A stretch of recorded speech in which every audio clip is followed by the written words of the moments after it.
When I first started to play this game, I was originally recording this just to use clips for a different video. Although right away this game had me latched onto the story that the developers had created. Hello, what's up and welcome everyone, I'm Miss Quinn and today I'll be diving into Night in the Woods.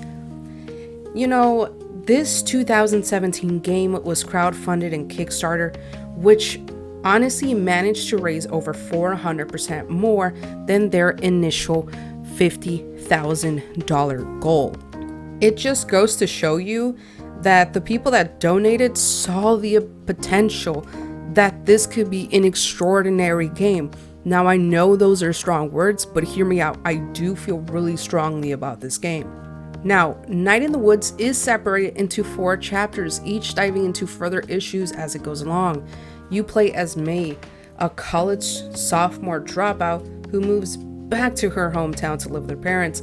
However, at first when arriving back to Possum Springs, her mom basically tells her what stores have closed, which ones have opened, and everything in between.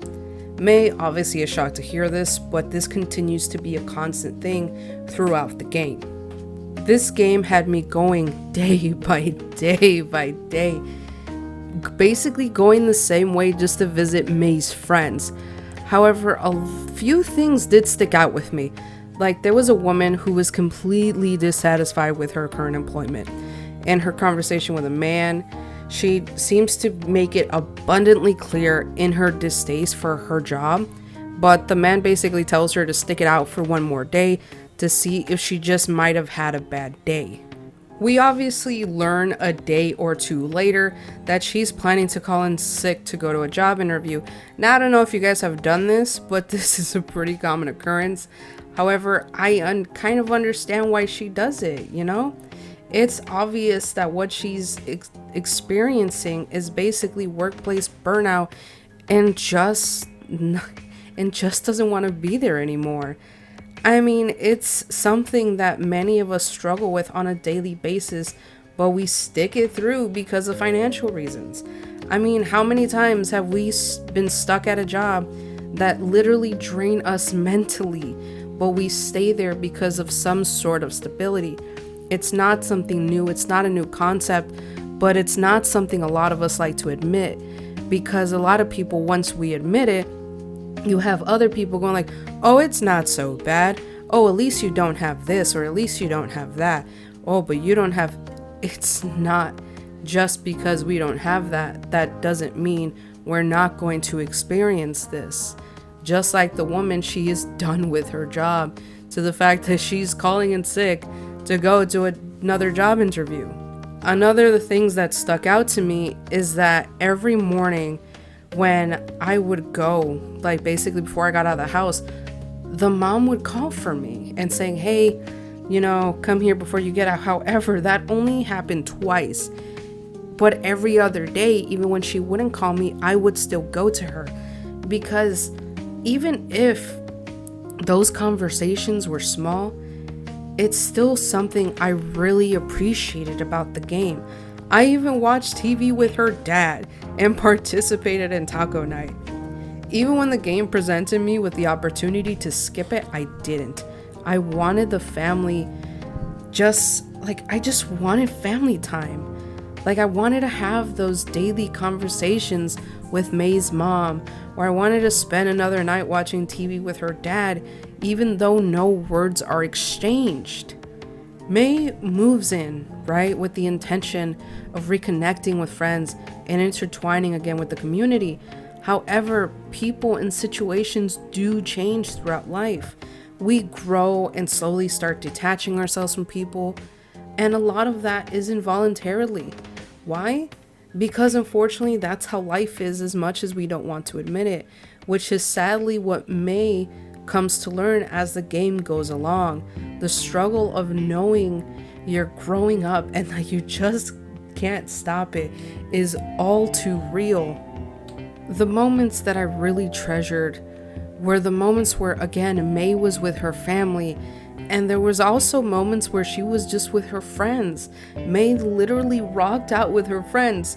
Okay, and no, however, I was not the best at this, And it honestly just shows me that I can never make an apology video with a ukulele.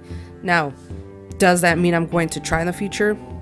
Hopefully never, because like I said, I was not good at these rocking out moments. And I really loved when they went out for pizza, and it really resonated with me because I myself hold memories of going to Pizza Nova with my friends, near and dear to me. We would just go there after school, or we would pick a day where we would go, or we would go to some restaurant named France, which again, unfortunately, is closed now, and it's just there in my memories. It is not there physically anymore, and the only thing I have with me are memories. And it's nice to see that when it comes to May and her friends. Or there's also a part where May goes to this sort of bonfire party with her friends. Unfortunately, though, she is riddled with nerves and low self-esteem before, about her looks. And before she goes, she basically gets all of that because an old flame might go there. However, with the help of literally just 3 beers, she has a mental breakdown on how pathetic she felt in college and how she currently feels as a dropout, which a lot of people experience on a day-to-day basis. There is a lot of people that I know that are adults and we feel like failures, like if something we did in our lives did not pan out. And it just goes to show that it's just something we don't want to accept, because she is literally swallowing it down until the alcohol kicks in and she can no longer hold it in. She just blurts it out. And by the way, May, wink wink, because I am also a super lightweight. You also get to spend time individually with her friends, something that I also really liked. I liked a lot of things about this game, guys. You can individually spend time with your friends. There was one time where I spoke to Greg, and he asked if he wanted, to go do crime. Like if I wanted to go do crime. And I was just like, no. I quickly Mario Karted out of there, and I went to Bay. And with Bay, we went to the mall and had, it had a bunch of closed stores, and it reminded me of the Ford City Mall that's here in Chicago. They came to this fountain and remember the good times when apparently the fountain would squirt at people and they would even fall and people would just laugh. But May later takes it upon herself to climb up an art piece and gets the fountain working again. It was really beautiful once I figured out how to work it, because it took me a while. But it was really nice because just seeing Bay laughing and having a good time after being upset up to that point was really nice. There are dream sequences also within this game that had me thinking it's way bigger than at first. So the first dream sequence, you have May literally just bashing cars. Obviously, I think it's from the anger that she feels within herself. But the second dream sequence is something that really intrigued me, because this wasn't just her bashing cars like in the first one. No, this was her bashing lights to make it turn on. However, there was instruments playing, and another one where at the very end you're basically in front of the statue that she just had a massive meltdown about, and she just keeps hitting it and hitting it and hitting it until what happens? Until it falls. And I want to believe that's a part of her trying to face her demons. Night in the Woods is a beautifully graphic, pleasing game with a wonderfully but bittersweet message. A game about growing up and growing out of certain relationships and being uncertain about the future. When we were children, we would see certain views about how our future would be.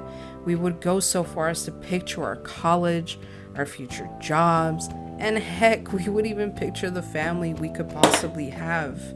However, the future is uncertain, and that for many is scary.